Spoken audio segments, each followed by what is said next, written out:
Good evening, Earthlings. Welcome to First Contact Radio. Glad you could be here tonight. Well, I took a couple weeks off, had a little bit of break time, and now I am returned. So let's jump into the business. A lot of things have happened in the last couple weeks. A lot of things have happened, as you are aware. We're going to start off, as we always do, with First Contact Radio by taking a look at what is the astrology of the day, where we're at. So today is the 20th of December. We are right in the middle of Hanukkah, and Christmas is coming upon us. This is a great time of the year. Parents are are very happy this time of year because kids are coming home from college and there to enjoy time with the family. So welcome home to all of the kids who are returning home from school for the holidays, and hope you enjoy your time away from the school and the books and go back nice and refreshed. Anyway, today we have a sun sign in Sagittarius and a moon sign also in Sagittarius. Sagittarius is a fire sign. Fire is about, think of how fire is. Just, I always like to look at the elements of astrology for what the elements are: fire, water, air. Fire, when you light a flame, it flickers, it moves. Fire doesn't stay still.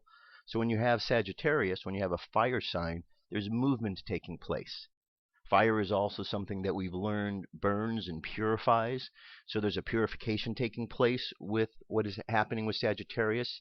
Sagittarius is known as the truth bearer of the zodiac. It's the centaur, man, half horse, shooting the arrow of truth. In the tarot card, Sagittarius relates to the card of temperance, which is the higher self. So there's a lot going on here with our opportunity to look and see what's going on with us, how to really make some changes within us, both consciously, which is the sun sign, and unconsciously, which is the moon sign. And then some of the aspects that we've had throughout the course of the day. Well, there's one aspect coming up later this evening, and that's between Mars and Uranus. Uranus is unexpected changes. Mars is aggression or passion, depending on how that energy is used. And this energy between the two of them is in a sextile position. And a sextile position, it means there's some good vibes, good energies, and harmonies between them. But again, it's all depending on how we want to use it. Do we want to use that Mars energy in a positive way or not? The opportunities are there for us. And with the events that are taking place in the world, well, we certainly have some ways that we need to find how to channel our energies that is more effective and productive. Coming up tomorrow is the winter solstice. The winter solstice is actually taking place at 23:03 Universal Time in Los Angeles. That would be 3 p.m. Pacific Standard Time.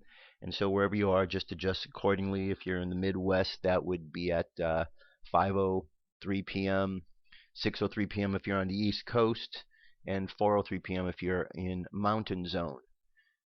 The winter solstice is the time of great change. There's an opportunity to go online and really see some very fascinating ways in which people celebrate the winter solstice. It is the time that is the celebration of the returning of the light. This is what this season, the Christmas season, this holiday season is about. It all originated with the idea of this returning of the light, celebrating it. Because up to this point, the days have been getting shorter and shorter and shorter. Light has been getting less and less. And now, after the winter solstice, things change, and now light starts to pick up, and we start to move forward with the days getting longer, all the way until we come to the solstice in the summertime. So we have an opportunity here with the winter solstice to really kind of realign ourselves, see with this returning of this light how we're going to allow it to shine on ourselves, shine in our lives. On the Jewish calendar, today is the day that is called 28 Kislev, and this is the fourth day of Hanukkah. Let's go and look at the daily thought for today.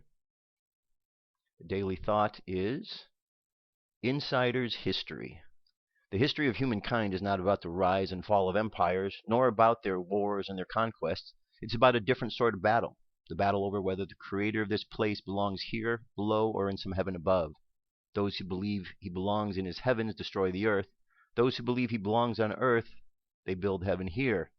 That is the battle each one of us fights, and that is the story of all humanity's journey, and that is all that really matters, for that is all that there is to any human being.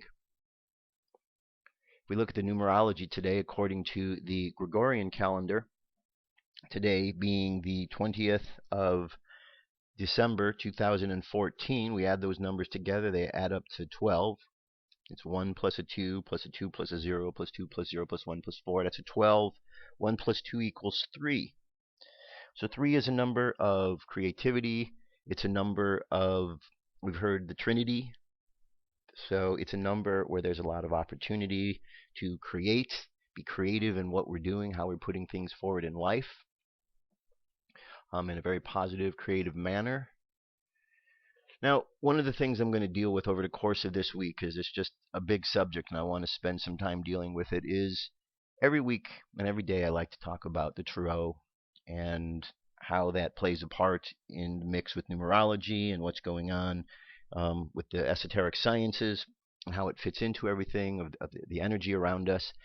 And there are some adjustments and some things that I see that needed to be made in my understandings. I've been really spending some time lately studying Hebrew. Really want to get into be able to understand Hebrew from a standpoint of being able to go back to the Bible and really read the Bible in the language that it was written in. So I've been spending some time studying this language and starting to see that there's a miscalculation that has been presented with the tarot. The very simple thing is, the association of the cards. The way the tarot is supposed to be is they're supposed to mirror the Hebrew alphabet.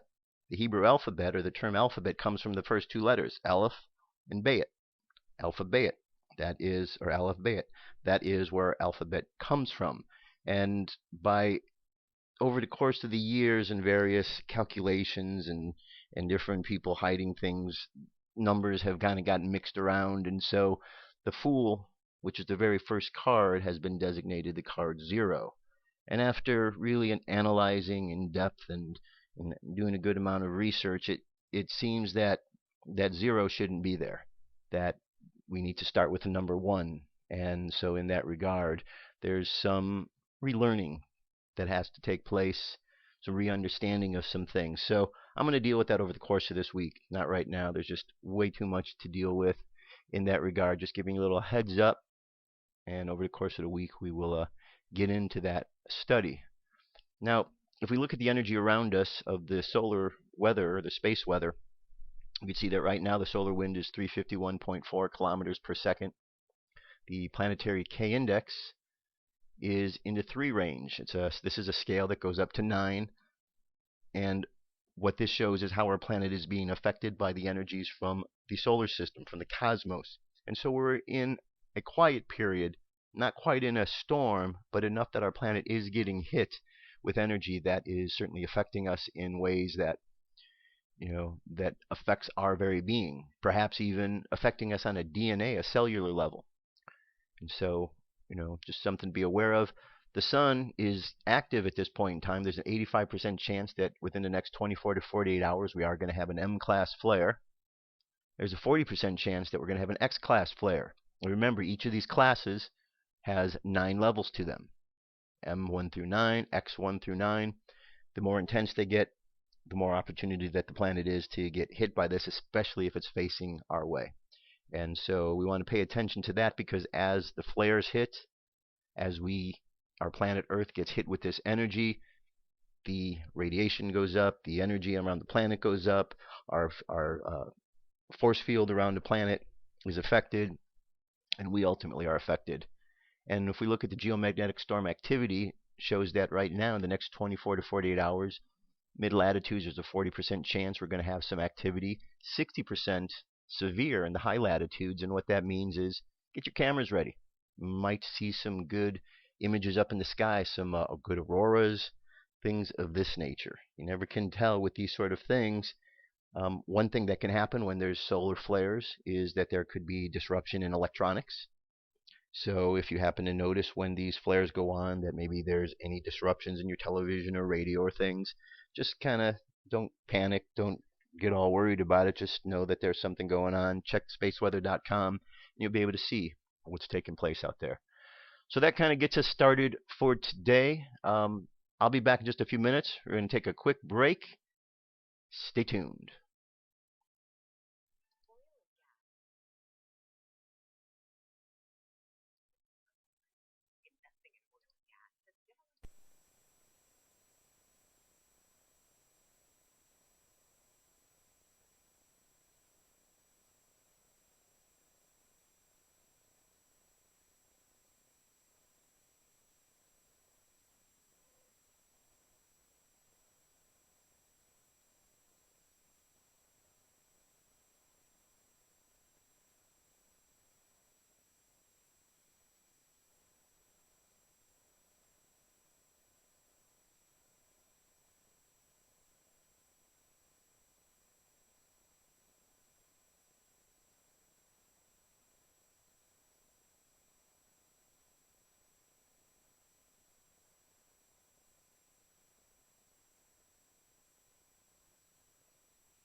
All right, welcome back, everybody. This is Josh Poet. You're listening to First Contact Radio. So, in the last couple of weeks, I was doing some traveling. Got an opportunity to see a little bit of what's going on out there in the world outside of Los Angeles, and you know, people people have a lot of feelings and emotions going on these days. They're on edge with what's taking place in the world, and there's an opportunity for us here. Now, if we can think back to at the beginning of the show when I was doing the astrology, the reason I like to talk about the energy going on is because the opportunity is for us to be able to make a positive change in the way we live our life and in life in general for the overall planet. And so when we have energies that we're dealing with, if we can channel those in a positive way, we can turn them into positive things. If we channel them in a negative way, we create negative things. What we put in, we get out. If you've heard the term with computers, garbage in, garbage out. There's a lot of anger in the world, and anger can beget violence. And with Mars, there can be violence. And today we've heard some stories of violence. We heard some stories that have taken place in New York. A very sad story of a couple of police officers shot point blank by a couple of thugs. And why? Makes no sense at all. Because they're claiming that they were doing this in retaliation for the gunshots to the two black gentlemen that were killed, who, that whole situation. And it's all out of whack. You know, we need to step back and we need to take a look at our morality. Because if we don't, we could find ourselves going down a slippery slope real quick. And that's not the place we want to be. We want to turn these moments into something beneficial to all of us. Now, I don't know what it's going to take other than each individual taking a good hard look at themselves and see what they could do to bring peacefulness into the world.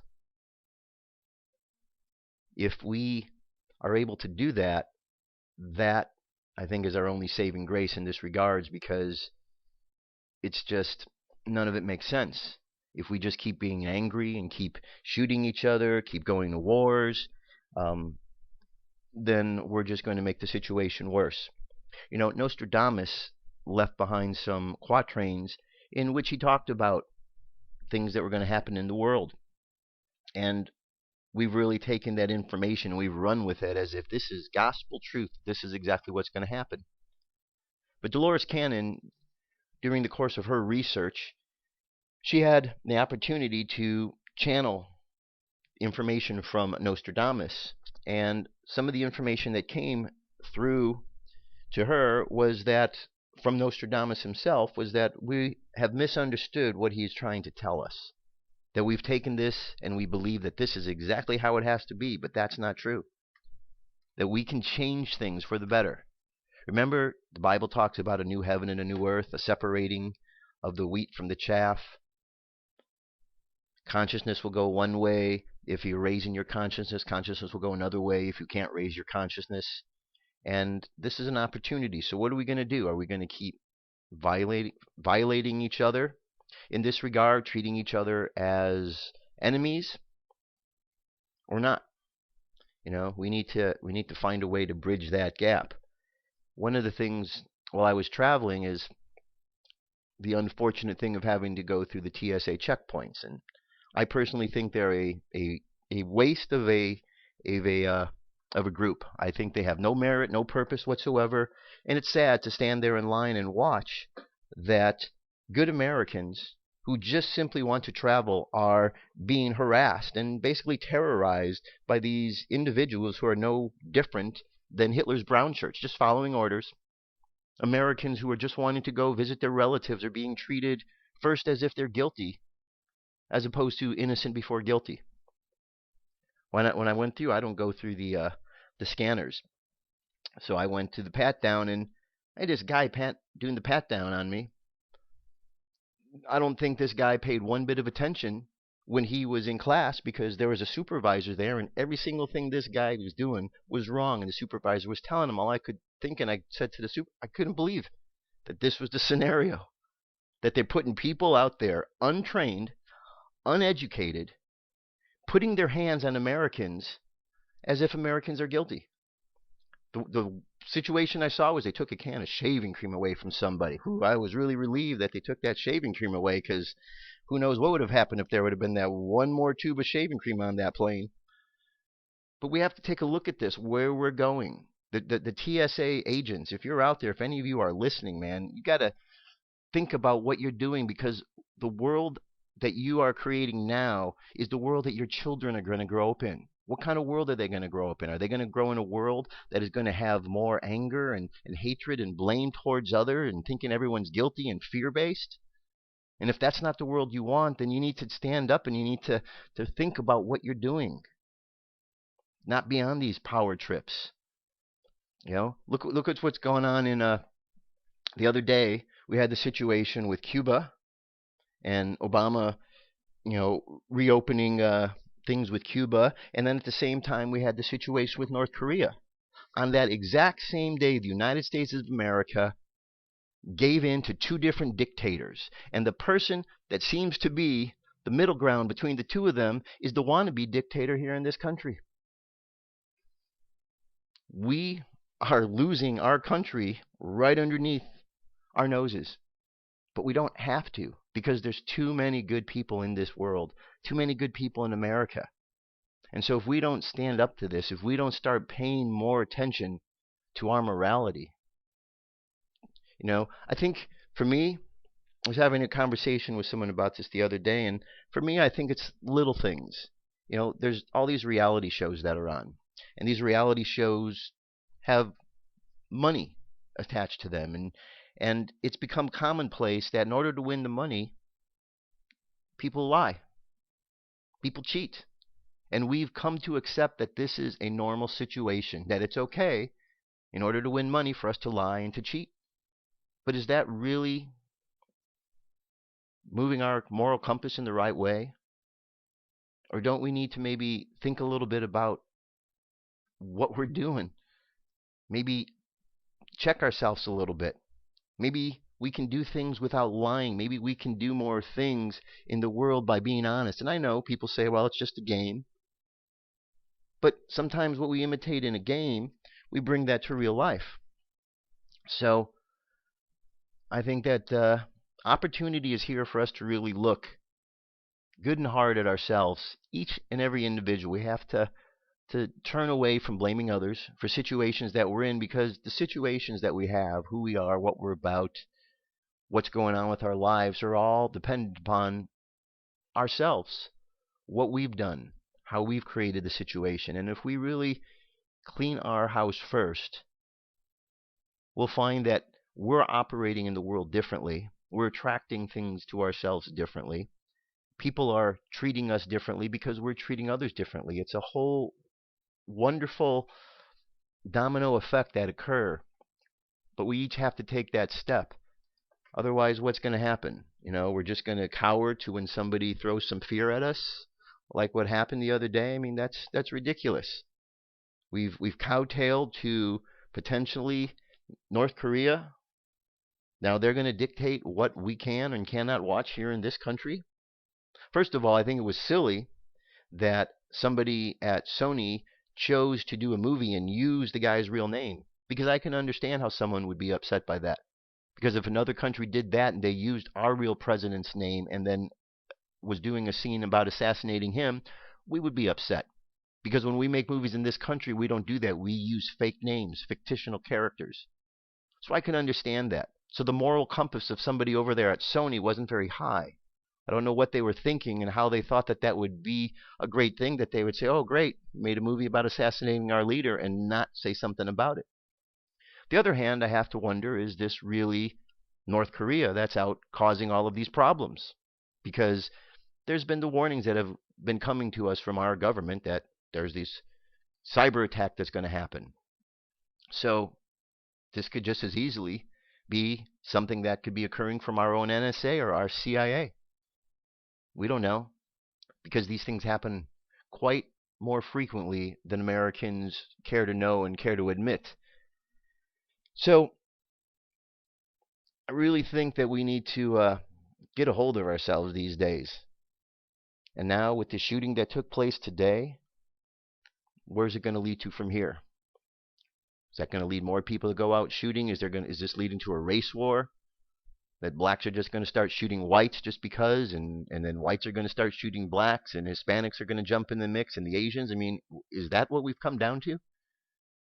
This is supposed to be a time of the year where there is celebration of a holy experience. Whether you understand this to be the birth of Jesus, or whether you understand this to be when Jesus was conceived, or the Hanukkah celebration, whatever it is, this is a great time of peace and love. This shouldn't be a time of violence. And so if it is, we have to take a look at how and why that is being allowed in the world. And every time we allow ourselves to think in such ways that are violent, think in such ways that are racist, think in such ways that are hateful and demeaning to others, we simply create more of that in the world, of what we don't want. We need to think positively and think of the love that we want to have in the world, the abundance, the prosperity, the peacefulness, because that is what exists for each and every one of us. And if we can't do that, then we've got a big problem. But I also believe in all of this, that things do play out according to prophecy. And I do believe that we are in what the Bible refers to as the end times, not in the end of the world, but the end of this cycle of times that we're in that's really bad and harmful to us.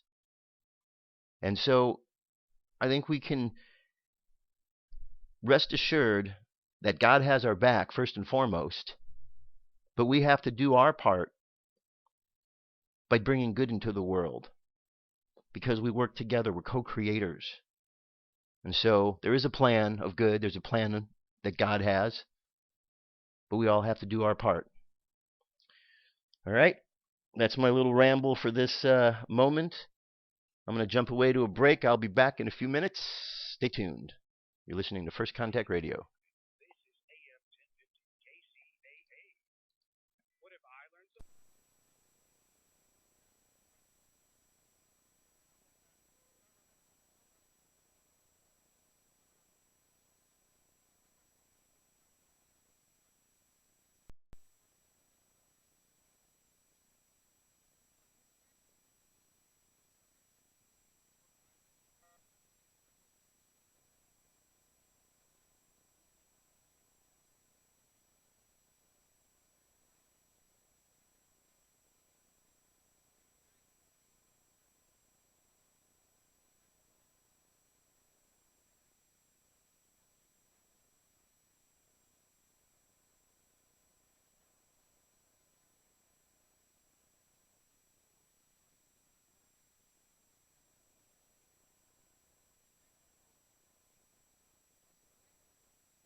All right, welcome back, everybody.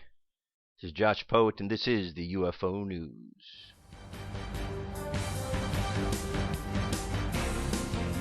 This is the UFO. What we're dealing with at the present time. Our first sighting here. This is a sighting that goes back to the Apollo 15 missions. It's a photo from NASA, and what's really awesome is that if you're searching and looking, studying the UFO phenomena, you will find that NASA is a source of a lot of the footage that talks about UFOs or shows UFOs. You can go and you can find their images, JPL site, the NASA site, and if you scour through those images, you'll find UFOs in those, and that's what people are doing, researchers are doing all the time. So we have one here that's a sighting that took place during the Apollo 15 mission, and I'm going to have these links available. It says discovery was made by Street Cap 1. The object he found does appear to be some sort of craft, but with a shape like anything we've ever seen before.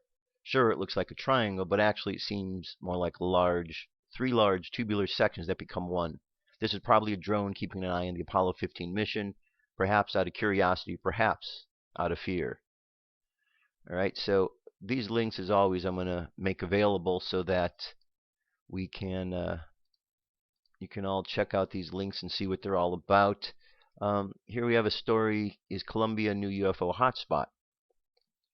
It says recent alleged UFO videos covered by media have some wondering if Colombia is a new hotbed for UFO activity. Also, recent discoveries had added to the possibility that Mars might be home to alien life. That and other space and UFO news on this final 2014 episode of Spacing Out. So I wanted you to check this out. This Spacing Out's a pretty good little show. It's a compilation that these guys do on UFOs and sightings that are out there. So links available. Check it out, firstcontactradio.com. Let's jump from here to a V-shaped object flying over Bourges, France. This was on December 17th, just a couple of days ago. New footage of a bright V-shaped formation flying across the sky. Bourges in a city of South France was taken on Wednesday. This comes to us from truthbehindufos.com. Moving on from there. There's sightings every day, folks. Every single day there's sightings. Every day. There's a lot of them up by the sun, the moon. This is one over Belfast, North Ireland. Goes back to the 12th of December. Video is a huge bright UFO filmed in Belfast, the capital and the largest city of Northern Ireland. Filmed on the 12th of December. The witness says, while getting ready for work, I noticed this odd light in the sky. It was pure white and egg-shaped. I first thought it was a balloon with light inside. And after going into the house and back outside some 35 minutes later, it was still there. I believe it is intelligent, as it was gusty day earlier and no balloon would stay in its position for that long. There was no lantern, and even though it looks like a flare in Belfast, I have yet to see one being used. All right. Moving from Ireland and Belfast, we're going to jump over to the moon. And this was a fleet that was seen leaving the moon. And this was taken just through a telescope. So it's not like someone was using any particular thing. This wasn't taken by any astronauts out in space. This was just taken by an earthling down here on planet Earth, looking up at the sky through a powerful ground telescope. And when you see the video, you'll be able to see 1, 2, 3, 4, 5, 6, 7, 8 of them shooting off of the surface of the moon and just flying out into space. All right, so the moon definitely has something going on, much more than what we are aware of. And I still contend that I don't know for certain whether or not we actually did go to the moon. Because according to an engineer working on the Orion project, I talked about this a couple weeks ago, several months back, when talking about this Orion project that was taking place, they said that they were only sending unmanned missions out at this present time because they had to cross through the Van Allen radiation belt, and they have not yet figured out how to do that. So until they are able to overcome that problem, all they are sending is unmanned missions. Well, if that's the case, why didn't they just refer back to the information from 1969 when the moon landing occurred? Because apparently they went through, and Apollo went through a bunch of times and had no issues. But oh, that's right, Apollo lost all of the information regarding that flight, so they say. So brings to mind a good question, right? How did they go then, but they can't do it now, all these years later? So somebody is not being honest. Don't know who, but something is amiss. Now, we all know about Albert Einstein, and we all know him to be quite the genius. Well, here's some of his thoughts on searching for extraterrestrials. The release this month of a digital edition of Albert Einstein's papers had me hunting through the great man's works for any mention of space travel. True, Einstein died 2 years before the launch of Sputnik 1 in 1957, but people have been theorizing about rocket flight for decades by then, including some like Hermann Oberth and the physicist native Germany. Unfortunately, the first digital release only covers Einstein's life up to 1923. At the time, the Oberth stated, writing about spaceflight, so not a single hit turned up for the search term rocket or space travel. Guess we'll have to wait for the later volumes. There was, however, an intriguing item from January 1920, a reference to an article in the London Daily Mail whose correspondent had asked the soon-to-be Nobel laureate of his opinions about extraterrestrial life. Radio pioneer Guillermo Marconi had recently told the same paper about the mysterious signals he speculated may have come from Mars. But what did Einstein think? Well, here's what he thought. He said, "There's every reason to believe that Mars and other planets are inhabited," answered the professor. "Why should the Earth be the only planet supporting human life? It is not singular in any other respect, But if intelligent creatures do exist, as we may assume they do elsewhere in the universe, I should not expect them to try to communicate with Earth by wireless radio.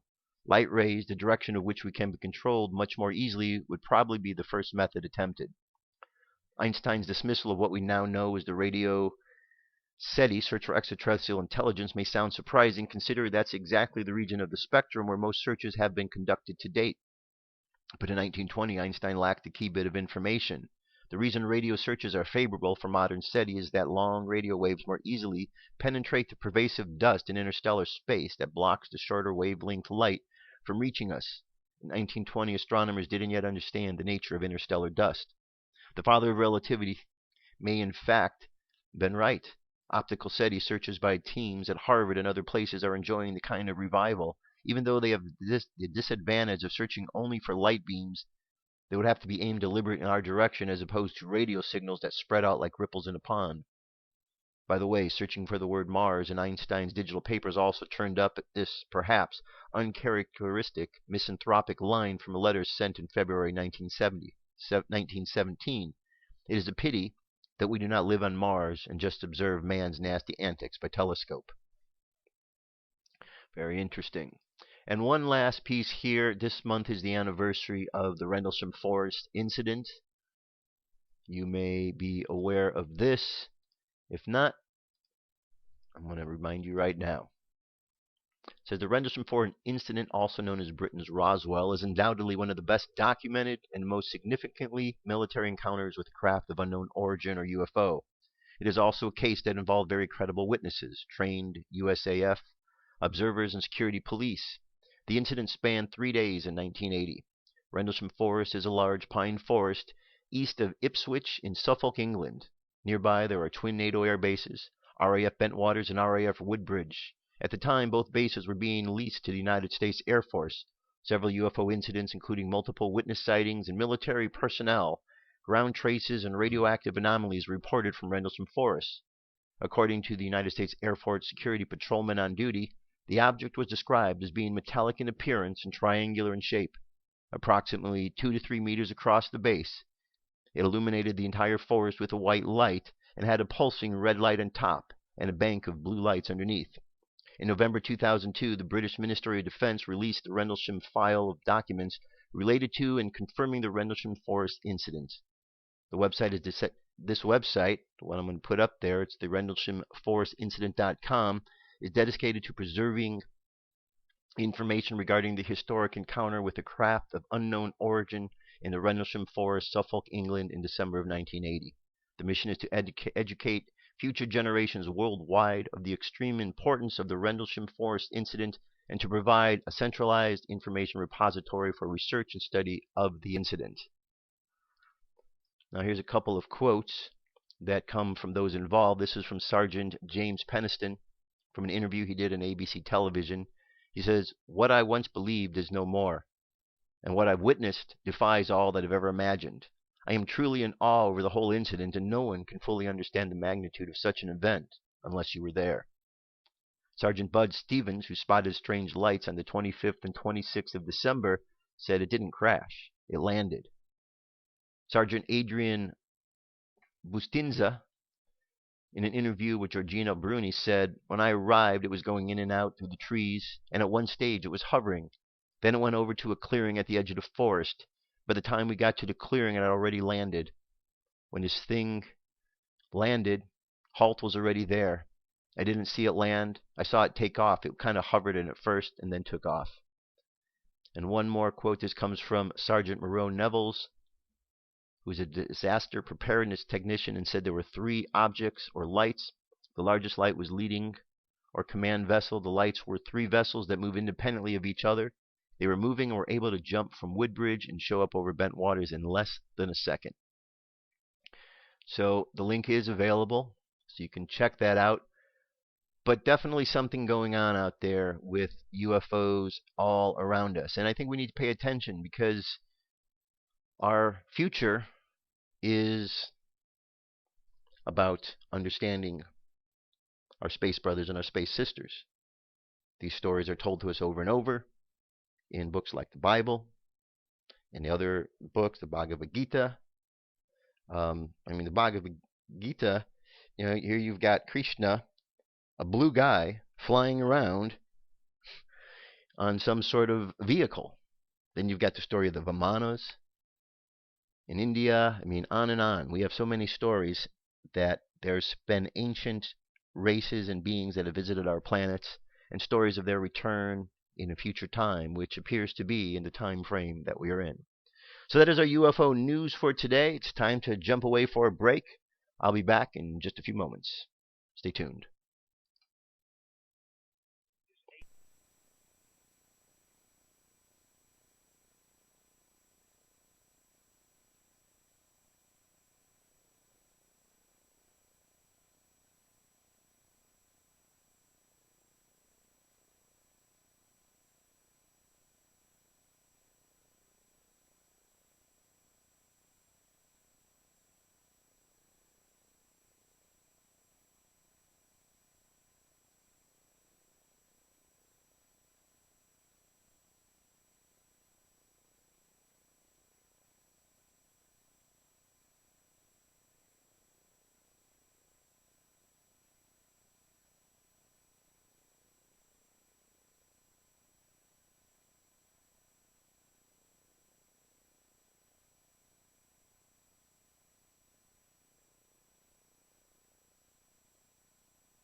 All right, welcome back to First Contact Radio.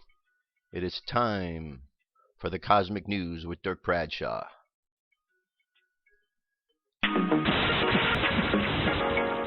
Thank you, Joshua Poet. This is the Cosmic News with Dirk Bradshaw. I am Dirk Bradshaw. Tonight, torture report reveals CIA's manipulation of the U.S. media. Did the agency use classified information as currency for deception? The recently released Senate Select Committee on Intelligence report pillaring the CIA's Bush-era detention and interrogation program is replete with lurid details of what would commonly be called torture if those practices were carried out on you or me. Waterboarding, rectal feeding, sleep deprivation, coffin-sized cells, and forcing detainees to stand in stress positions, even with broken bones, is the stuff of a horror movie. But there is another revelation in the long-awaited and controversial Senate committee report that so far seems to have slipped past much examination in the public spotlight. The Senate report makes clear that CIA officials attempted to play the media like a fiddle by selectively releasing classified information about the detention and interrogation program. The CIA manipulated rules on classified information to serve its own interest. And the Senate report cites several examples of that. In fact, one of the findings of the report is quite blunt on the front. The CIA Office of Public Affairs and senior CIA officials coordinated to share classified information on the CIA's detention and interrogation program to select members of the media, to counter public criticism, shape public opinion, and avoid potential congressional action to restrict the CIA's authority and budget. These disclosures occurred when the program was a classified covert action program. The Senate report describes the practice as follows. In seeking to shape press reporting on the CIA's detention and interrogation program, CIA officers and CIA's Office of Public Affairs provided unattributed background information on the program to journalists for books, articles, and broadcast, including when the existence of the CIA's detention and interrogation program was still classified. When the journalist to whom the CIA had provided background information published classified information, the CIA did not, as a matter of policy, submit crime reports. And much of the information leaked to the media via these authorized leaks on the operations of the CIA's detention and interrogation program and the effectiveness of its enhanced interrogation techniques was inaccurate. So, in essence, the CIA operated as a propaganda machine, utilizing classified information as part of a larger effort to deceive the American public about the shortcomings of its torture program, if the Senate report is to be believed. Now, none of this is really new in the big picture of how government and media work with respect to classified information. This is how the game really works. And when you throw a little deception, as the CIA is accused of doing in the case of this torture program, you often wind up with not only the continuation of bad policy, but also the basic undermining of the premise that democracy works best when the people are well informed. Until we evolve to that point, though, it is important to realize how the process works. As a critical reader of media reports, it makes sense to use your nose. For the Cosmic News Network, I'm Dirk Bradshaw. I return you now to Joshua Poet and First Contact Radio, Weekend Edition. All right, very good. Thank you very much for that, Dirk. And I think Dirk might be calling in here. There was a pre-recording like Dirk likes to put together here, and if you're out there, Dirk, come on in. If not, I'll just carry on. So, I happen to, I don't know what really happened with the whole CIA torture program. I can tell you what I do know. I was at Guantanamo Bay a number of times, 4 times to be exact. In 2005, I was there, part of some tours, music tours, to bring support to the troops. And I met some really wonderful people out there. But I also met some people that were really stressed out by what was going on there. Really stressed out by what was going on there on the island and in the prison. And I was told by a number of the soldiers, they'd pull me aside and they would tell me that there was multiple victims that were there. Not only were the detainees the victims, but also the soldiers themselves, because they were stuck there on the island as well. They couldn't go any place, they couldn't do anything. And so it was a really bad situation all around. I mean, war breeds bad situations. There were people there that were rounded up, that were just rounded up, that didn't have anything to do with, anything involved with what we were told. And there were those who were some bad people, and everything in between. I also know that I was told there by some of the soldiers not to believe what I was hearing on the news. And case in point, they pointed out, they said, the news is telling you that their Halliburton is moved out and they weren't doing anything there anymore, and it was really downplaying the idea that there was any more construction going on. Well, at the same time, there was new construction going on.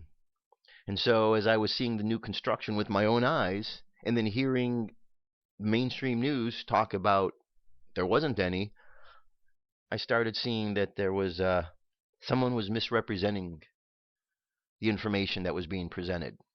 So whatever the situation is, it's not good.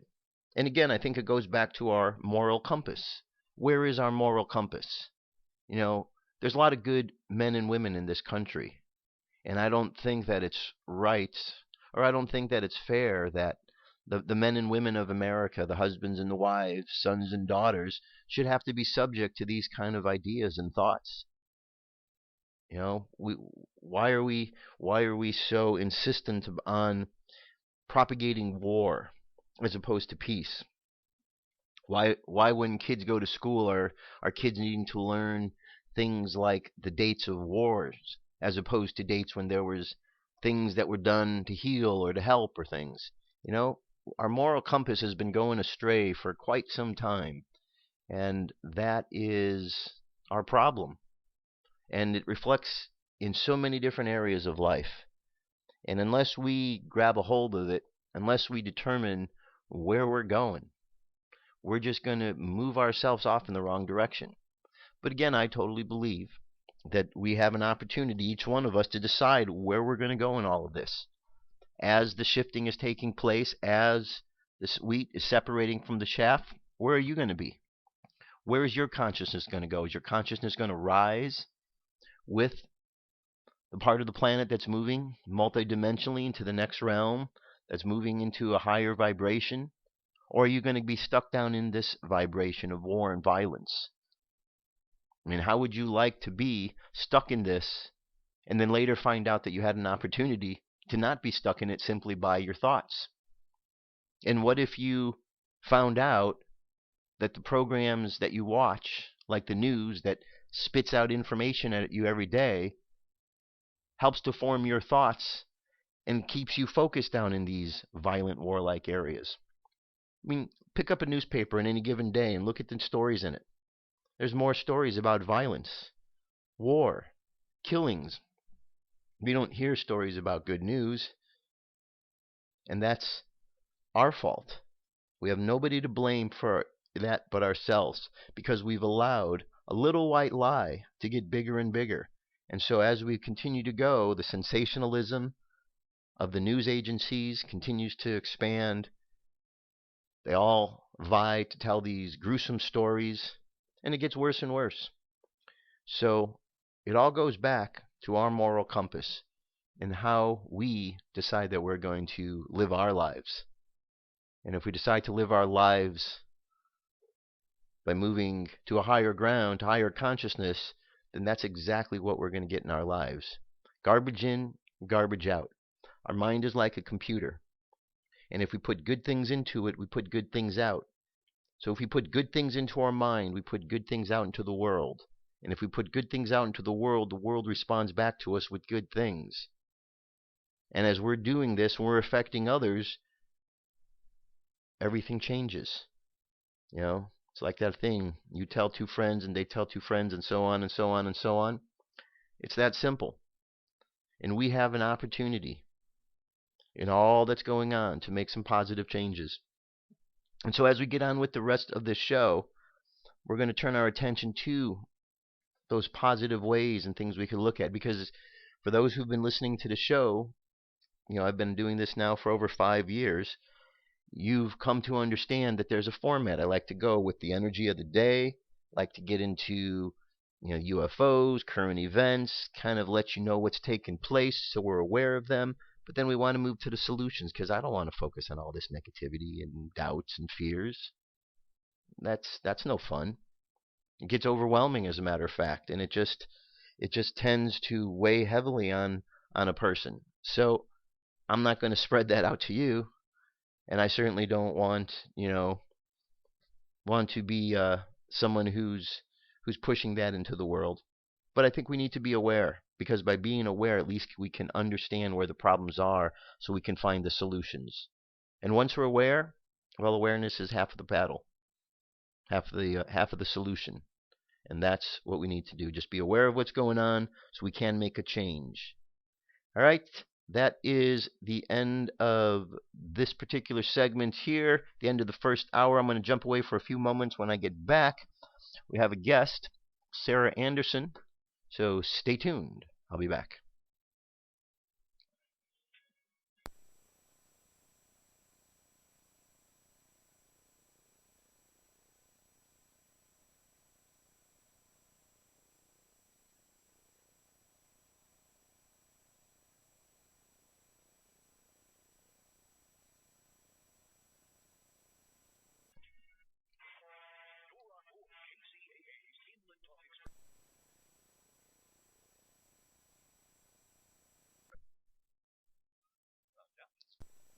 Yes. Okay, cool. I'll give the her little bio, and then I'll just then bring her in right after that. Cool. Thank you very much.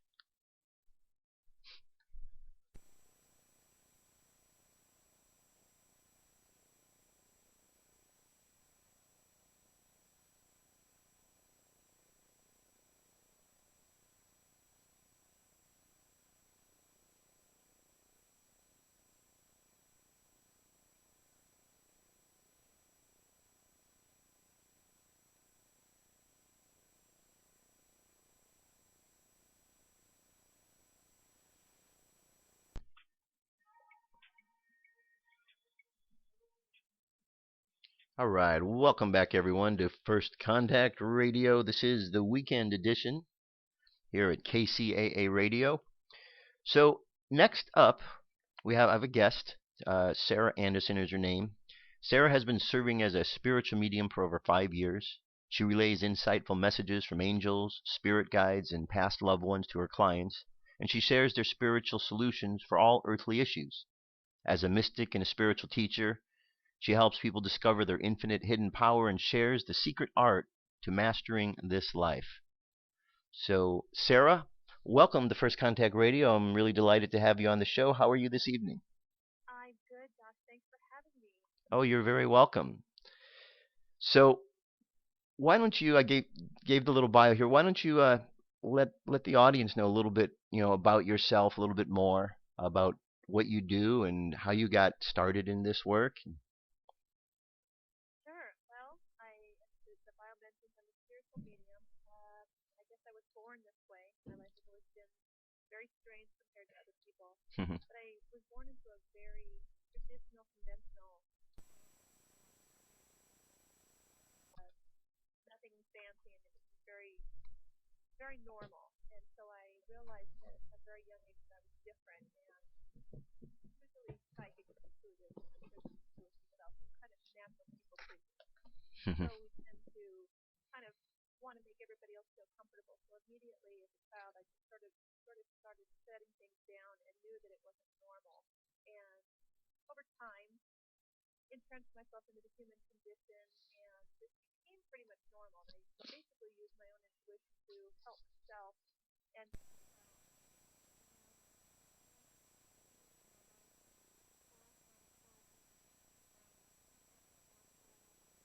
to stop, and all doors to my old life closed. And it was very terrifying. I was sort of thrown out of my comfort zone. And it was at that time that I had a near-death experience. And I fell and hit my head, and I was out for quite a while. When I came to, I knew that I'd had an out-of-body experience. And when I came back in, I was different. I was fully awake and right back where I was as a child, but really intensified. And I was instantly very aware of not just energy around me, but a spiritual energy. It was very scary. I had no training for it. Like I said, I've been raised very traditionally, and I lived in a very traditional world. I was familiar with New Age, but to me, it just sort of didn't have any interest in me. So it was quite an experience coming out of that, and just instead of kind of indulging in the New Age experience and learning about other things, I sort of went within and I started meditating a lot, started having these crazy dreams and all these crazy experiences, and was basically being downloaded with all kinds of information, and sort of ended up by word of mouth becoming a medium, and then just sort of fell into this practicing mediumship and started helping people, and then it just grew from there. So it's been a wild ride, to say the least. It sounds like it's been quite the journey. Now, going back to the near-death experience, what did you experience during that?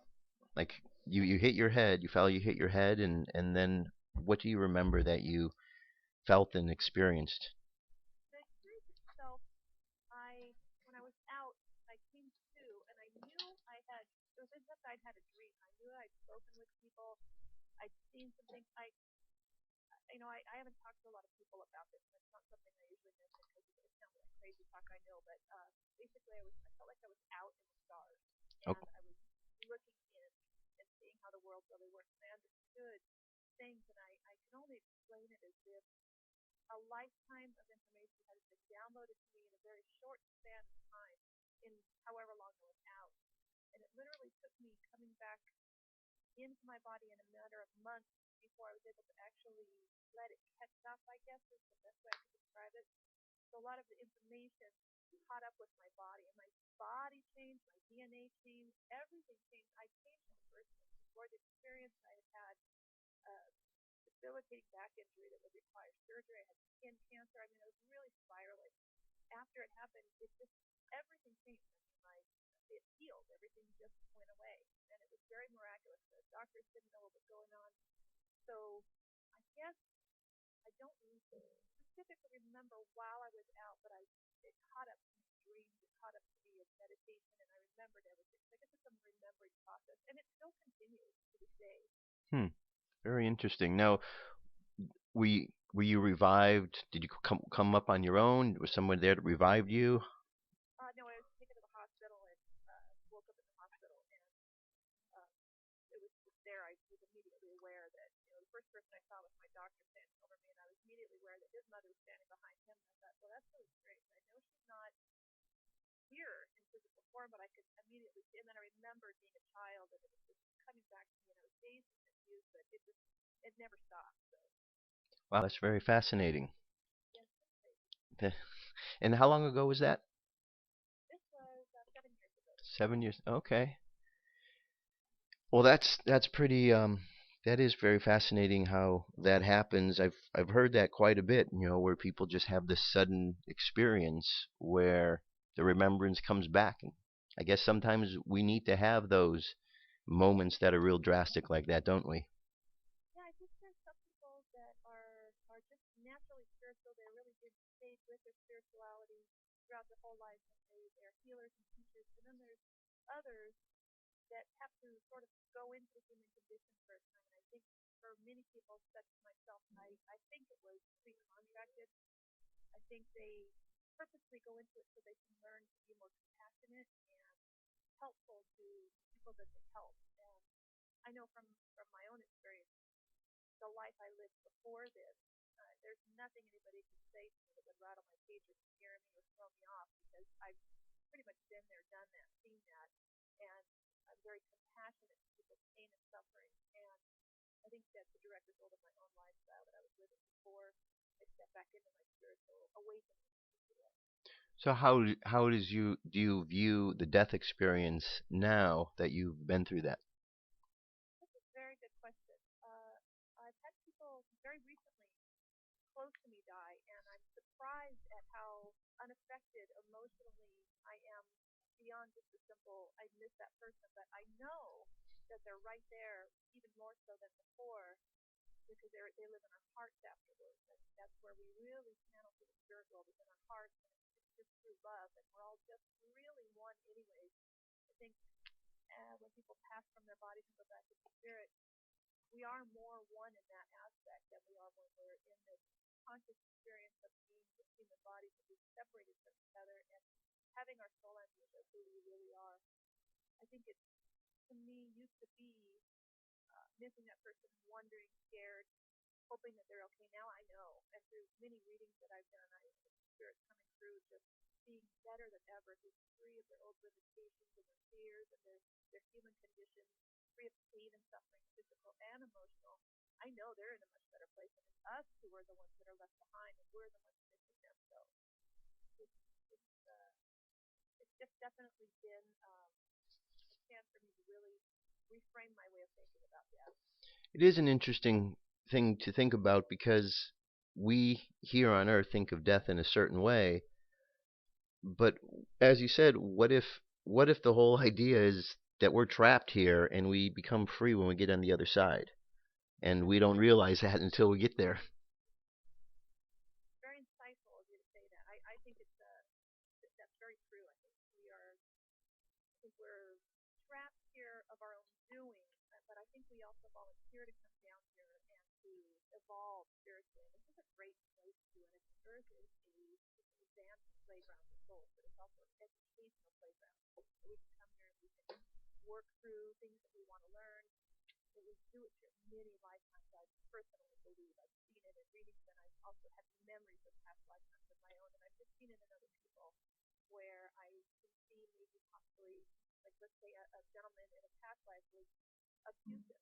Well, he goes back into the life review, and many things that judgment on the other side, and there's, the men and the girls saying, you were terrible and you did this. And what it really is a chance for you and I to look at our own lives and say, I came here to learn compassion. I came here to learn to be kind and to really work through some things that I wanted to learn as I come. And I got lost along the way, and I ended up becoming abusive to others. I oppressed some people, and that life review was really more us saying, I didn't accomplish what I wanted to, and I still don't understand that compassion can be on the other side of it, on the flip side of the coin in my next lifetime. So a lot of us, we have the ability to peek in, I believe, to our lives before we come down. And we know pretty much how life is going to go. It's a loose blueprint, but we know if we're going to be born to abusive parents. I think a lot of people will contract to do that, to be on the other side of it if perhaps they've been abusive in a past life. So when they come in the second time around, they can understand what it's like to be on the abuse end, and that's how they learn the compassion. It's a hard way to do it, but it definitely does the trick. Right. You use that volunteer word. I hear that quite often. The old volunteer. Oh yes. Oh yes. I remember the volunteer, and it's like sometimes I wonder, was that a good thing to do or not? Right. But I What? know, like that saying, what doesn't kill us makes us stronger, and it's very challenging life. It's not for the weak and the weary, but I think that a lot of people that come down here are spiritual valiant and really tough and know what's in store, but we just get so caught up in the cry of the human voice, the human race crying, oh, I'm victimized, things are happening to me. The truth of the matter is, we create everything in our experience, and we have the power to change anything, overcome all adversity, and turn all setbacks and set up for huge success. Absolutely. I was talking about that earlier. That with all of the chaos that we see going on in the world these days, that it's a great opportunity for us to turn that around into something positive. We don't have to go the anger way and start shooting each other and killing each other. We could go into a more peaceful way and maybe have more compassion and learn something from this. I agree wholeheartedly. I agree that people like you are here for a specific purpose. I think I think it's very advanced, enlightened beings. And when I say advanced, I don't mean anybody's better than anybody else, but I think that there are a group of what I consider to be light bearers, such as yourself, that have looked into the world and said, I really want to be more of a cohesive learning environment, and I know that the world is evolving anyways. I'm going to go back in. I'm going back in. Put me back in, coach. I want to go back in, and Right. I want to do some work in this lifetime. I want to help others wake up from their limited thinking and show them a better way. And I believe that the world is evolving to that very quickly, especially now. We're really moving into a very light, airy. Things are, that used to be so locked down and dense. Now things are moving so quickly. People are starting to shift tremendously. Y- You see whole races. Think of people like Nelson Mandela, Gandhi. You see whole race that eliminate prejudice from their and oppression from their being, and it just shifts the whole world. And I believe that there's people like them, people like you, that are here to help wake the world up. And I think that you're doing a tremendous job. And, your show is a perfect example of it. Oh, The thanks. people that listen to your show are very intuitive. They're very very curious. They're light workers themselves. They're aware that things are happening. They need a safe place to go to listen, and the things that we talk about are very reassuring. People like me and other light workers. So it's a service that you're doing. It's a divine service, definitely. Well, I certainly, feel honored to be able to do it, and I certainly didn't know that I was. It just sort of came out of the blue doing this, and here it is. More than 5 years down the road, and I've been doing this 5 days a week now, 6 days since the last 2 months. So it's just something motivates me to do this. I take a break here and there, like I did the last couple of weeks, but I don't know. There's an unseen hand that keeps moving me forward. Well, isn't that the truth? And you're so easy to work with. And you have the perfect. It's your lifetime that you've achieved this balance of your ego, where you're. I'm sure there are parts of your life that you may have been. I know I still need to prove it to myself, but you've released and let go of all that ego, where you're just in flow and you're just letting spirit take you, and you're just showing up. And you probably don't have a lot of stuff planned. Like with me, you just show up and have a conversation, and you know that spirit and is going to lead your conversation and speak through you and say everything that you said. And by showing up that way, you really show that you trust the flow, you trust spirit, you trust your life, and you trust your calling. And the spirit guide can really work powerfully through us when that happens. That's when you start to see miracles happen in your life, like what's happening with you, the growth that you're experiencing.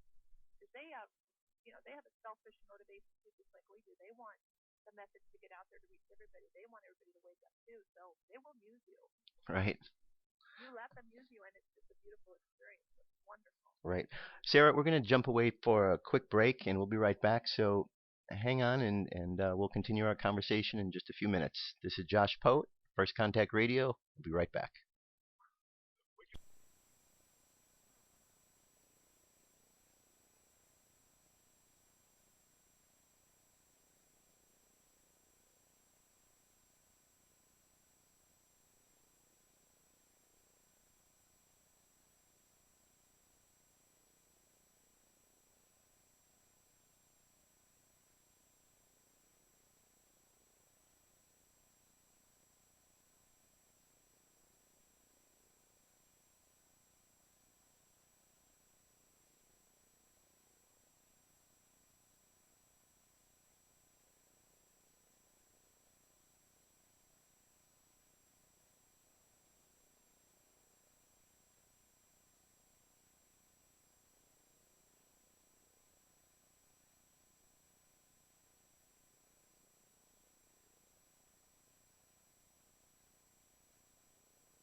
All right, welcome back to First Contact Radio. This is Josh Poet, and I am here with Sara Anderson, a medium, psychic. So, Sara, when you work with people, how do you go about doing that? What is your process? Every reading is different. I definitely before each reading, I make sure that it starts usually a day before. I only read on certain days, so I make sure that I eat a certain diet. I live a certain way. I don't eat a bunch of junk food. I don't drink on the days before and during my reading, so I can be really clear. Make sure I meditate and I'll do yoga. I'll do a lot of exercise or walking outdoors or being in nature, just so I can really be tuned with the real small stories of spirit. And then before each reading, when they come, half an hour before, I'll meditate just to kind of tune into their energy and then just clear my mind and open up the space for spirit. I think it's a lot like getting a blank canvas that somebody can paint on. That's kind of what I create for each reading. Okay. The person comes and sits down in front of me, try to be professional and explain to them what's going to happen. But when the spirits come in, they're so excited that they just start talking. So before I know it, I'm just sort of talking as their family and relaying messages, and they're very excited. So they sort of run the show. So does your voice, does your voice change? Do you have different intonations then that take on the personality of the person that you're communicating with? This happens, yes. Like if I bring in somebody who's Italian, I'll start sort of talking like from the Jersey Shore a little bit. If their uncle comes in, I can see what he looks like and I can see the way he's talking. I'll take on the same characteristics. I'll move my hands a certain way. I'll say sayings that they were known for, and they'll say, "Oh my goodness, see that was his saying." So they sort of jump in. I can feel them when they jump into my energy, and I fully allow them to. I protect every reading in divine light beforehand, so nobody that we really don't want to hear from. Only the people from my client's highest good will come through, and it's family and friends, and often pets, which is hilarious because the pets are so funny. They sort of run the show too. What is that like? Yeah, I always, as a child, knew that pets were very intelligent and very intuitive, and I always known that they really pick up on our thoughts and our emotions. But until I started bringing them through from the other side, I really didn't realize how funny they really are and how much they observe and they actually speak as a spirit. They're very intelligent beings. I believe they're here to really help. But to me, they seem like sponges that absorb and units and things that are going awry. You'll see a dog that'll get sick and die. A lot of the times they really absorb and take on a lot of the karma to really help the family process and relieve a lot of tension in their unity. And they're observant. They're very tough little spirits and they're wonderful and they're so funny.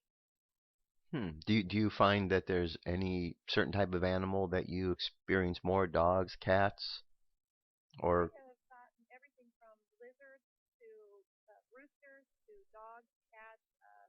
It's just been crazy. But dogs, yes, dogs are very loyal. Dogs are very funny, and they bounce around so much during the reading that sometimes it's hard for me to get a good look at them to describe them accurately. Whereas cats will just sort of sit, and they're a lot like they are personality-wise in life. So okay, pretty funny. very interesting. Very kind of like the Cheshire Cat in Alice in Wonderland. Exactly. They keep that same personality. Whatever their personality was in life, that'll really come through in the reading, and that I'll just sort of start talking about the personality traits and how I feel, and they'll say, "Oh, that was that awful cat we had. That cat was terrible." They'll say, "Yeah, he was very proud of that." And do the animals then bring? I'm sorry. Go ahead. It's the cat personality to see.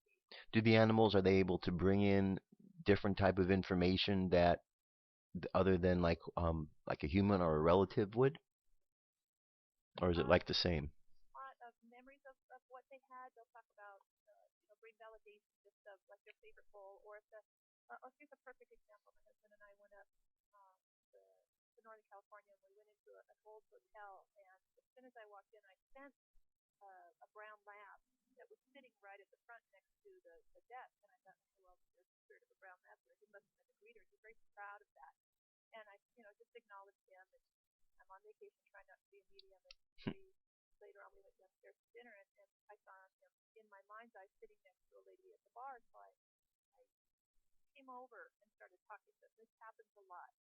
The spirits will almost urge the people that they want to get in contact with to come over and just start talking to me. And she came over and started talking to me. And so I just mentioned, I said, "Did you have a dog here?" And, "Yes, we just lost our dog." And I said, did you just get a new puppy?" "Another brown lab." And she said, "Yes, he was a brown lab." And I said, "Well, he picked the new puppy up for you. He selected this dog and had a lot to do with you connecting with this new puppy. He will train the puppies to take his place, and he'll be the breeder." So it was very reassuring for her to hear this because that's exactly what had happened. And then they brought the puppy in the next day as we were checking out, just to introduce the puppy to me, to show me this is the puppy, this is the new puppy. And it was just very rewarding that that's how they communicate after they pass. They're intelligent beings. They sure are, and I think that we can gain so much from them in life, and now from the experiences you're sharing, that there's so much more they pass on after the fact too. Yeah, it's just amazing.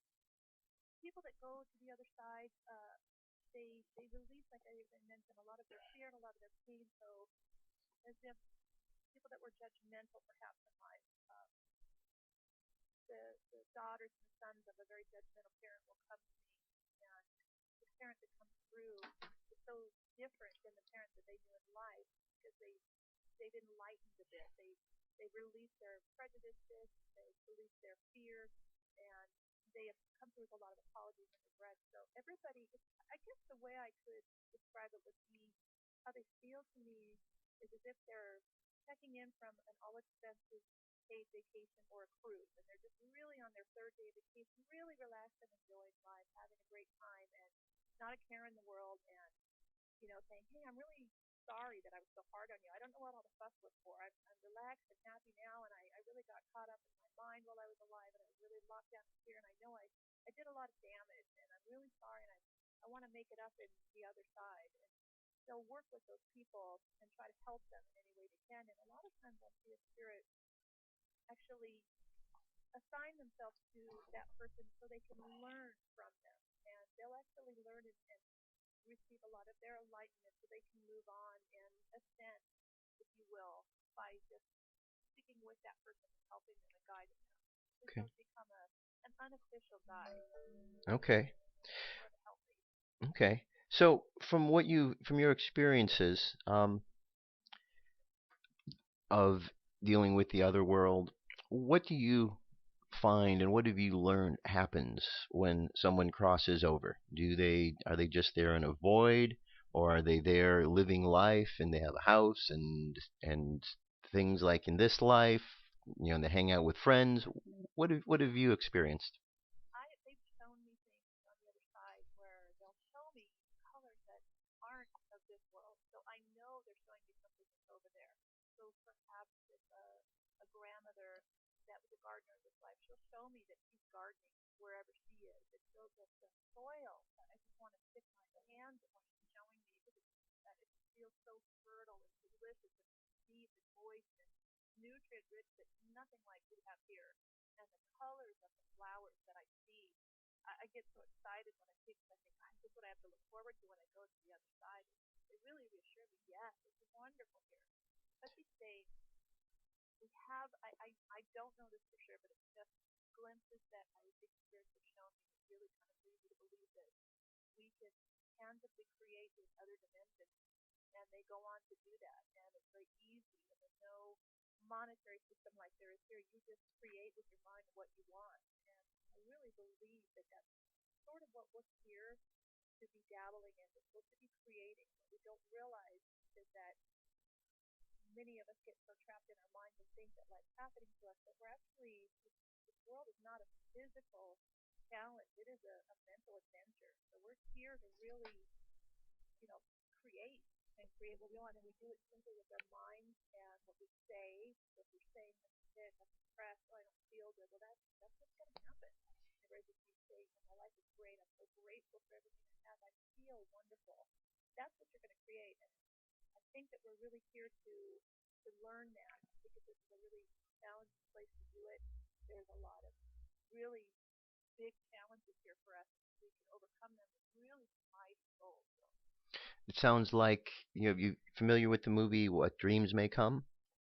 I've heard of it. I haven't seen it. It was with Robin Williams. It was where he crossed over to the other side, and the world that he was in was very much like you said, these vibrant colors and how they could move from place to place, and there, it would sound very much like what you're describing. It also reminds me of that line from Ghost, where Patrick Swayze, what he said, the love you make is the love you carry with you, something like that. Yes, and I'm sure that those movies were inspired by the spirit world because they'll do anything they can to give us a glimpse, to remind us what's on the other side and what we're really here for, not to just get so caught up in our humanness Right. and just to be happy.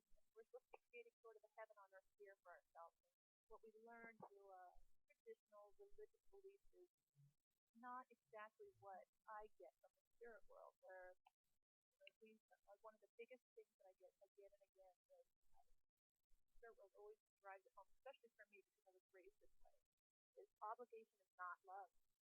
Obligation, when you feel obligated to somebody, you are showing up with half the tank, half the tank of gas, and you're tired, and you're really kind of resenting that you're there, and you just really don't want to be there. That's not service, number one, and it's not love. But when you take care of yourself first, and you're happy, and then you have plenty to give, and you show up 100%, and so much love comes through doing that. That's what I think that a lot of us are here to try to recreate, to show people that we're here to just help each other by being examples, and to enlighten each other and empower each other, not oppress other people and take their power, and on the opposite end of that, not do everybody else's work for them. Everybody's here to learn and grow, and challenges are what they are. Right. Well, very good. All right, it's time to jump away for a break again. We'll be back in just a couple moments, and we'll continue on our conversation. This is Josh Pode. I'm here with Sara Anderson, First Contact Radio. We'll be right back.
Welcome back, everybody. This is Josh Poed. I'm here speaking with Sara Anderson, medium, and we are talking about psychics, spirit world, the other side, and all this good stuff.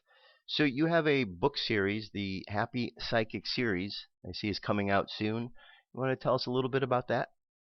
The first book I'm about to release is called Awaken, and it's basically a lot of what we talked about, touching base with your innate power, your soul self, and how to clear a lot of the humanness that's in us, our egoic baggage, if you will, the stuff that keeps us from being able to see clearly. And it's basically an instruction book on how to become a medium or a psychic and steps to get there.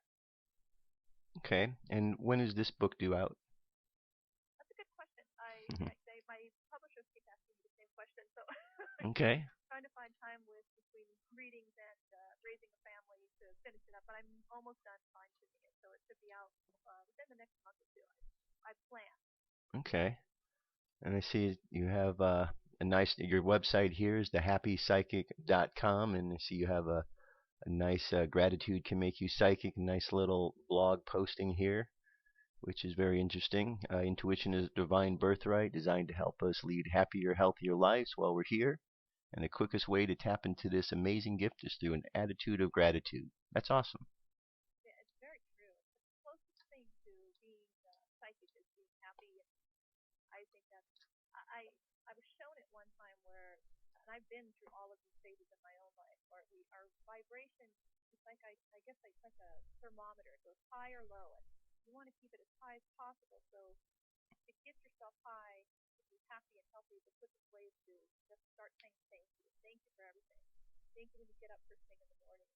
You set a foundation for your day to just already be saying I have instead of I don't have. And so when you say I don't have, you're saying I need. And when you say I need, it really brings home lack and it shifts you really low. But if you say thank you for the little things that happen throughout your day. Well, the law of the universe is that you'll have to have things come into your life because thoughts are words. So if I say thank you, well, it has to bring me something that I'm thankful for. So it really shifts you high. And when you're high, you're psychic, very intuitive. And when you're low and you're unhappy, the very baseline, obviously, is suicidal, futility, and just feeling like there's just no reason to go on. Well, that's really at the bowels of victim consciousness, and you really need to take steps. The quickest way to get yourself up the ladder to shoot your vibration high is to start saying thank you, even if you don't feel grateful for anything. Just saying it is key, and it just gets you up through the bowels into the real high parts and feeling good and getting yourself in a heightened state of bliss, and then you're just open and clear, and you can see everything very clearly. You see from a higher perspective. It makes a big difference. It's amazing. Just the small little things make such a big difference, and we often skip over them because we think that it's so difficult to make changes. But our mind is just like a computer, and we've got these patterns playing over and over, and all we have to do is just change the pattern. Sometimes it's just a matter of repeating the same thing over and over. Thank you, thank you, thank you, until you finally change that pattern, and that thank you is in the pattern, and then all the other stuff goes away. Isn't that true? So eloquently put. And you can call on your spirit guides in the angelic realm to help you. Angels are just so amazing. I know when I first started hearing people talk about the angels in the New Age realm, I was like, oh, here we go. But it really is true. I found it firsthand, and I rely on them daily. They are so light, and they don't know what it is to feel being human. So all they are is a high vibration. And they love to come in and help us. And they will be there in a heartbeat the second you ask and surround you and help you raise your vibration. You can ask for help in getting yourself out of the trenches and back into a more thriving state of being. And you can ask for anything and they will bring it to you. And there really isn't a time when we're alone, is there? We're always. Never. That's what they always want to let us know. You're never alone. Uh, the times that we feel the most alone, they hear our mental cry in the spirit world. They feel our pain. And this person that is really depressed and possibly contemplating suicide, I can't tell you many times I've seen this.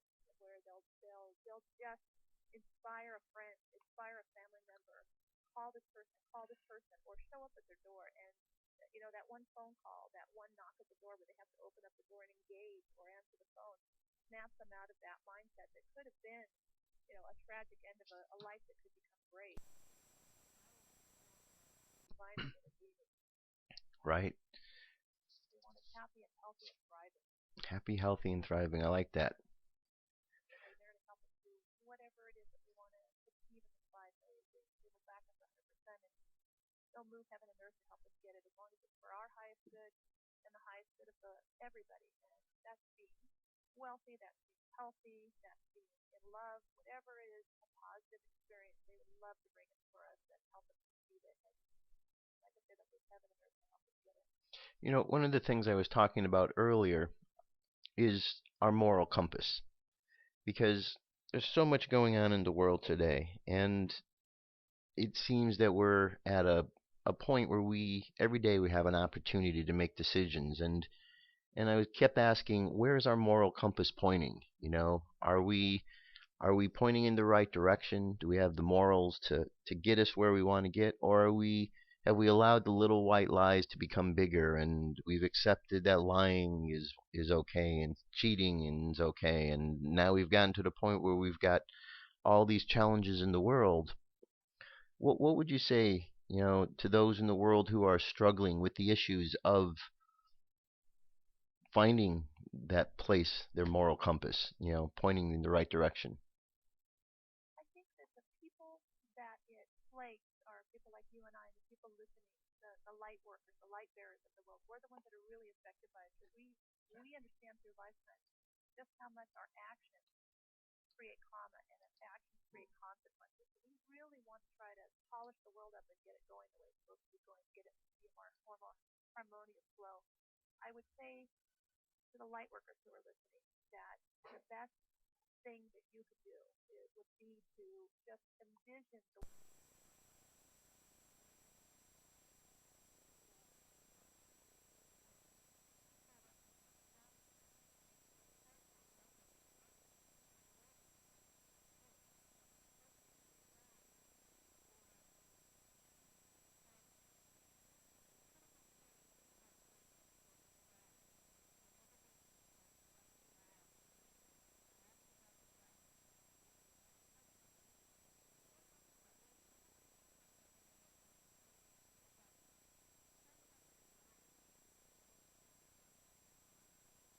and focus on that. But we still need to obviously be aware and show people, this is where we're headed, and let's get back on track and head where we want to go. So I think the service you provide and making people aware and enlightening people is along the lines of exactly what we're supposed to be doing. Yeah, I think so too. And I think we're all here, and we all have an opportunity, because we all came here because, as far as I'm aware, we knew that there's something special about this time, and there's a lot of opportunity for change. And I find it fascinating because every day I do a UFO news report, and I'm just fascinated by the UFOs that are out there every single day, the space brothers and sisters that are all around us. It's just amazing and fascinating, and I think that eventually they'll all be out, and everybody will be excited about it, and we'll all be talking about it and really seeing it firsthand. I think we're right on the cusp of it. I think so. I think there's some really great times ahead of us, and we just need to stay focused on the positive to get us through whatever challenges there are, and know that these challenges are only going to make us stronger. Yeah, well said, very well. So, if somebody wants to get in touch with you, how do they do so? The best way would be to go on the website, thehappypsychic.com. That's my current website, and there'll be a phone number there. They can call and make an appointment if they want to do a reading, or if they want to reach out via email. There's an email link on there as well. Okay. And there's a phone number here as well. They can just contact this number, or the email is okay. Well, very good. Well, Sara, it's been an absolute pleasure having you on the show, and I've enjoyed our conversation, and perhaps you'll come back on another time. I would love to. Thank you so much for having me here. A delightful hosting. It was a blast. Well, right here, right back at you. You were wonderful, wonderful to talk to. So we'll talk again. All right. You have a good evening. Bye.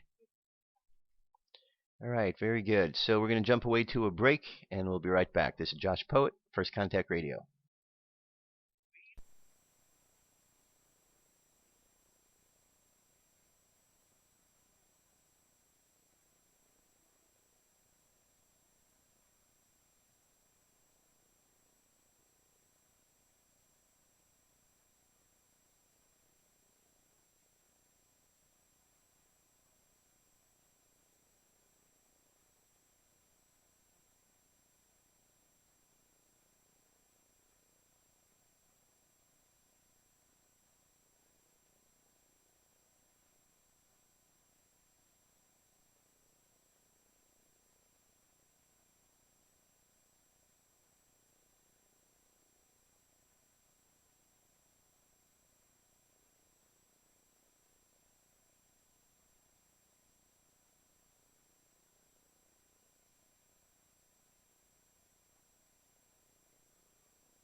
All right. Welcome back to First Contact Radio. This is Josh Poet. Boy, 2 hours just moved along really quickly. We're at the tail end of the show here. So I hope you've enjoyed what we did, a little review of everything. Most important things. Winter solstice is coming up tomorrow. So tomorrow afternoon, take some time out and really contemplate where you're going in life. Just think about the light returning. Light is information, love, all the positivity that's coming, and that's what's happening. We've got this solstice at 3:03 Pacific time, 6:03 East Coast time, and in between just 5:03 Midwest, 4:03 in the mountain zone. So wherever you're at, just take that time out to acknowledge the winter solstice, and just know that this has been something that's gone back a long time. This is the ceremonies you've heard that have taken place over at Stonehenge are ceremonies that happen around the winter solstice time. It's a time of really understanding a rebirth, a new opportunity. And also this week we've got, Christmas. So take time to if you're celebrating Christmas, honor the Christmas tradition. Take time out to celebrate the birth of Jesus. The show I did 2 weeks ago talked about the timeline in the Bible that shows when Jesus' real birthday is. It isn't in December. I think most people understand that it is the December date is simply a date that kind of a lot of things were lumped into, that the timeline in the Bible shows that Jesus was probably born sometime in September around the Feast of Tabernacles. We know this because of the timeline of when John the Baptist was born, and Jesus was born 6 months after him. And so, take time to celebrate. This is what we're doing. We're celebrating the birth of Jesus, God's Son on earth. And however you want to tie that together and look at it. And then, of course, Hanukkah. Hanukkah is another important time. It shows the miraculous nature of God, and how through the trying times God stood there and made sure that those who were trying to take back their land were able to do so. And the miracle of the light and the candle and the oil that lasted for 8 days. So whatever you're celebrating, whether it be Christmas or Hanukkah, it's all about honoring within you the divinity that is within you. And that's really what this season is all about. Honoring the light that is inside of you. And if we do that, we can make the world a better place. Absolutely. Absolutely. So one of the things I like to do each and every show, and for those of you who are new, first time is I started a tradition, I don't know how, a couple years back, where every show will now end with a prayer and a meditation. Prayer and a meditation to kick us in, kind of put us in the place of where we need to be going. So, I'd like you just to take a moment. If you're driving, don't close your eyes. But if you happen to be in a place where you are able to close your eyes just for a few moments, I just want you to take time out to think about the things that we're grateful for, and think about the things that we have in life, and all of the blessings that come our way, because we all have many, many blessings. So with that, go ahead and close your eyes. Take a deep breath and exhale. Take another deep breath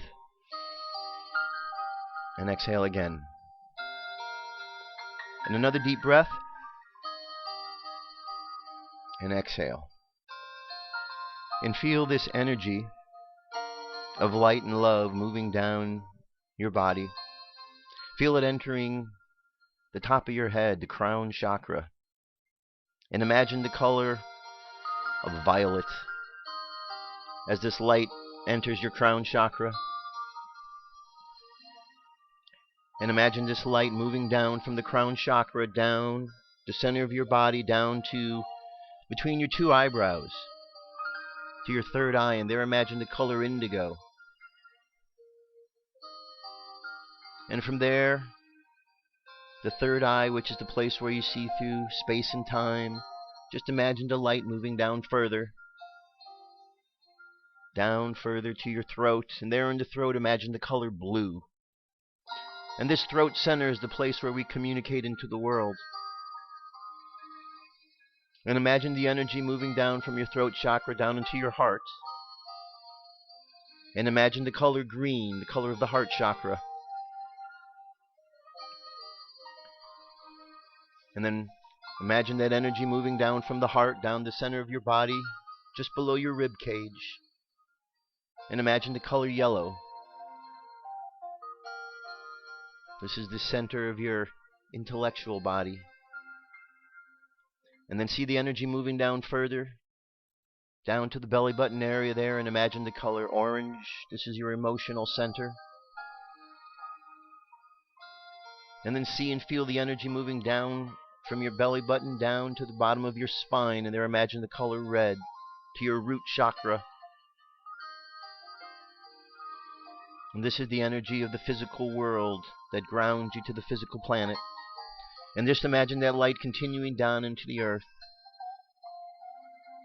And just feel yourself connected by this strand of energy.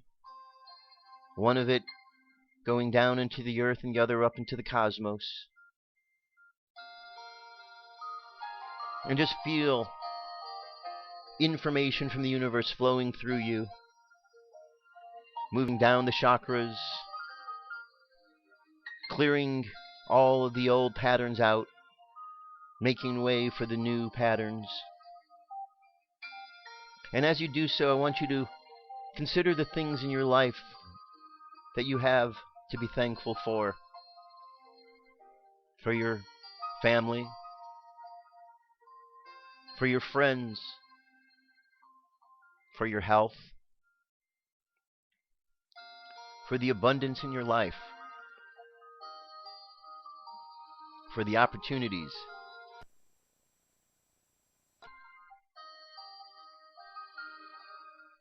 And just silently whisper, thank you, thank you, thank you. And let that gratitude reverberate through your being. And let's imagine this thankfulness make its way into your heart space. And let's imagine it expanding outward.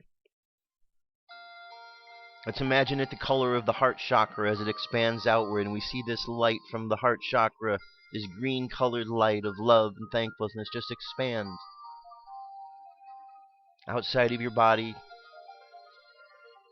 like an egg around your being. And as it continues to expand, it expands outward past your body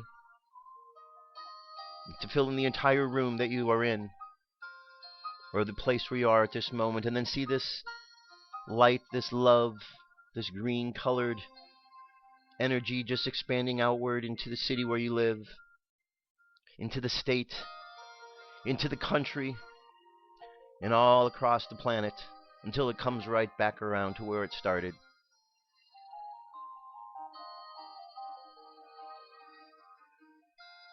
And as you do so, let's just think of peace. And let's just send peacefulness around the world, that we may all find a way to be peaceful with each other, to be peaceful with ourselves, and know that as we send out peace, peace comes back. And as we send out love, love comes back. Let's imagine sending love out to all of our guides, the angels, our space brothers and sisters, all those who are assisting us in this process.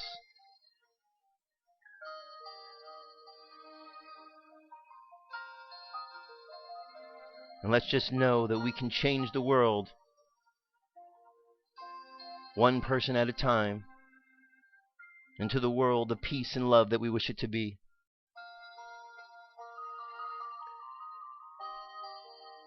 So now let's just imagine ourselves going forth the rest of this week, sending out love and light in celebration of these holy events that are taking place. And let us go forth as peacemakers in this world. So let our subconscious mind continue on that journey, and let's bring our conscious mind back to the present moment on the count of 3. 3, coming back to the present moment, filled with confidence. 2, coming back to the present moment, filled with faith. And 1, coming back to the present moment, happy, healthy, and whole. Happy, healthy, and whole. Take another deep breath. Exhale. Then open your eyes. And that's it. That's it. That's all we need to do, my friends. Just take a few moments each and every day to send love and peace and positivity into the world. And if we do, we will find that this world becomes the place of peace and love and positivity that we all desire it to be. Enjoy tomorrow's winter solstice. I'll be back on Monday, as I normally am, 8 a.m. live, Monday through Friday. I'm not going to be here next week. We're taking the week off here at the station, but we will be returning on the 10th of January. So stay tuned for that. In the meantime, have yourselves an awesome day. I love you. Keep loving each other, and I'll talk to you soon. Peace. I'm out of here.